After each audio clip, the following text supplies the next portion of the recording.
But we're here for a reason today that is very exciting, and I'm thrilled to announce that at my direction, the United States Air Force is moving forward with the world's first sixth-generation fighter jet. Number sixth generation. Nothing in the world comes even close to it. And it'll be known as the F-47. The generals picked a title, and it's a beautiful number, F-47. It's something the likes of which nobody has seen before in terms of all of the attributes of a fighter jet. There's never been anything even close to it, from speed to maneuverability to what it can have to payload. And this has been in the works for a long period of time. After a rigorous and thorough competition between some of America's top aerospace companies, the Air Force is going to be awarding the contract for the next generation air dominance platform to Boeing. As you know, was highly competed for. There was a lot of competition, generals, and it's been going on for a long time. Very, very tough competition, but this plane is produced numbers that nobody's ever seen before. The F-47 will be the most advanced, most capable, most lethal aircraft ever built. An experimental version of the plane has secretly been flying for almost 5 years, and we're confident that it massively overpowers the capabilities of any other nation. There's no other nation. We know every other plane. I've seen every one of them, and it's not even close. This is a next level. You know, level 5 is good. This is level 6, they say. The F-47 is equipped with state-of-the-art stealth technology. It's virtually unseeable and unprecedented power. It's got the most power of any jet of its kind ever made. Maneuverability, likewise, is there's never been anything like it, despite the power and speed. Its speed is top. It's over 2, which is something that you don't hear very often. America's enemies will never see it coming. Hopefully we won't have to use it for that purpose, but you have to have it. And if it ever happens, they won't know what the hell hit them. A new fleet of these magnificent planes will be built in the air during my administration over the next couple of years. It's ready to go. They've already built much of what has to be built in terms of production, including the sheds.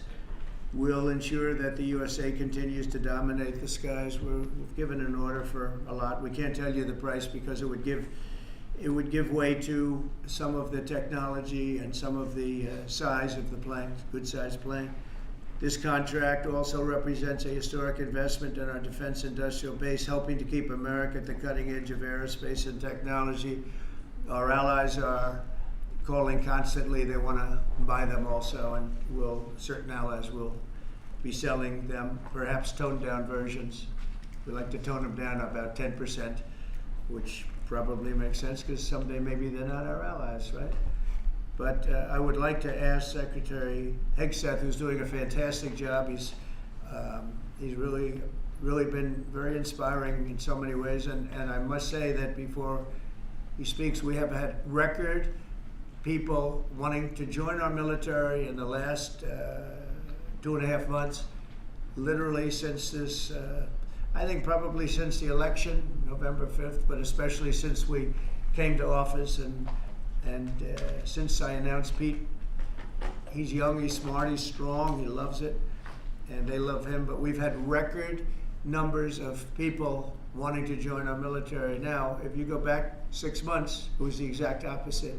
You had record numbers of people not wanting to join the military. Now you have record numbers of people wanting to be in our military, and that's a great honor. That shows you we're really on the right track. So, Pete, maybe say a few words. Sure. Please. Well, Mr. President, this is a big day. This is a big day for our warfighters. This is a big day for our country, a big day in the world. The name of this program is the Next Generation of Air Dominance. And Mr. President, because of your leadership, your clarity, America is going to have generations in the future of air dominance because of this 6th generation fighter. We've had the F-15, we had the F-16, the F-18, the F-22, the F-35.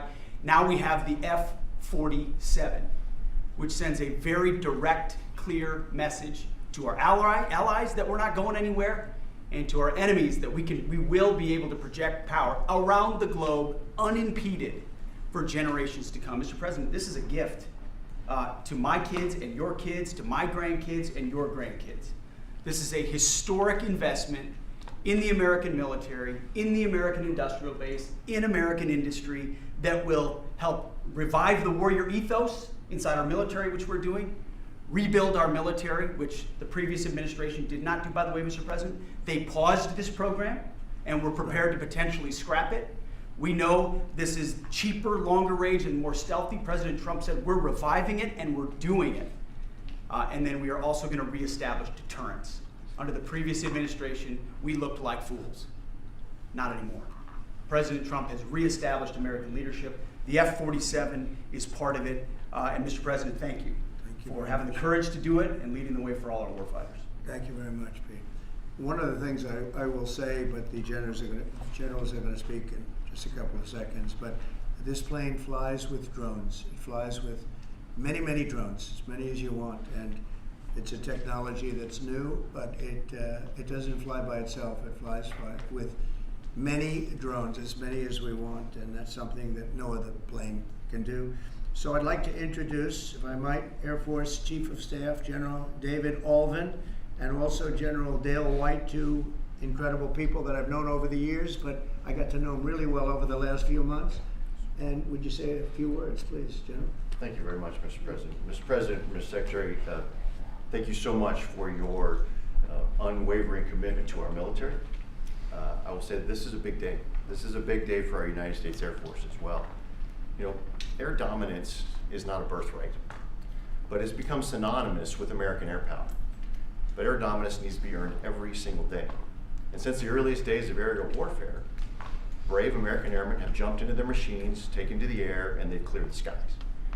And whether that be clearing the skies so we can rain down destruction on our enemies from above, or we can clear the path for the ground forces below. That's been our commitment to the fight, and that's really been our promise to America. And with this F-47 as the crown jewel in the next generation air dominance family of systems, we're going to be able to keep that promise well into the future. I also want to thank everyone from industry and within government, our engineers, who have worked tirelessly on this program to bring it where we are right now today. This shows that American talent, American skill, and American determination are second to none, because this platform is second to none. So we believe that this provides more lethality, it provides more capability, more modernized capability in a way that is built to adapt. This, along with our collaborative combat aircraft the President talked about with drones, this is allowing us to look into the future and unlock the magic that is human-machine teaming. And as we do that, we're going to write the next generation of modern aerial warfare with this. This enables us to do this. The manner in which we put this program together puts more control in the hands of the government, so we can update and adapt at the speed of relevance, at the speed of technology, not at the speed of bureaucracy. This is more Air Force. This is more options for the President. We say as our mission in the United States Air Force is to fly, fight, and win air power anytime, anywhere. If you want to go anywhere, you have to have a platform that gets you anywhere. This provides the President options from the very one end, which is a quick response, and then we can get right back into fighting stance without having to deploy troops that are going to take maybe months and cost more lives. We can be back in fighting stance, and maybe we restore that deterrence. All the way to decisive victory as part of a joint force that is the most lethal and capable military ever known in history. That's what we provide now, and this allows us to provide it into the future. It's more deterrence, more capability. It's what peace through strength looks like into the future, Mr. President. And so we're very proud to do that. And all we can say is, on behalf of the United States Air Force, let's deliver. Thank you very much. Thank you, General. Would you like to say something? No, sir, I'll just double down what the chief said. He knows what to do. Generational He knows who the boss is. That's exactly right. Air security is what it's all about, and this is what we'll deliver. That's great. Thank you very much. Great job. We've worked together long and hard on this, and this was a big secret. In fact, we don't show too much of the plane for that reason. See what we show? You see how beautiful that is, but that's just a very small part of it. Sure. I wasn't surprised. I was wondering how much are you going to show when they came in with that. You see a wheel in the front? That's about it.